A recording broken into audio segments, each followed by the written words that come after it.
On Thursday, October 6th, John Hare visited Point Park University. He came to talk to the students of the honors program at Point Park about his travels through Africa on camel. Dr. Laura Frost introduced him to the students, where there were about 50 of them in attendance at this event. Mr. Hare has wonderful stories. I had the pleasure of having dinner with him last night, so I'm sure if you guys press him for questions later, he would love to talk about some of the other adventures that he's had.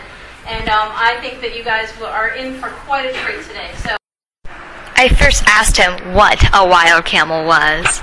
In China, since 1995, my first visit, and in China, the wild camel lives in the former nuclear test area of China.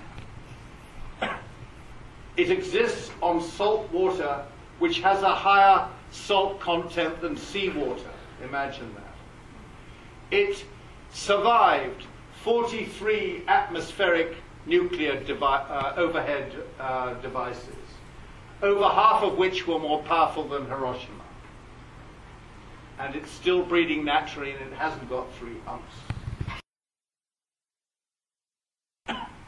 But in Mongolia, we managed to get hold of 12 wild camels that have been caught by the Mongols.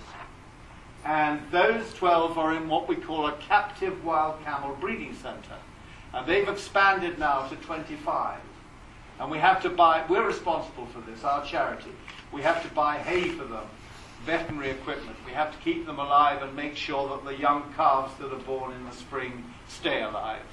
So that's why we need cash to run the breeding center in Mongolia.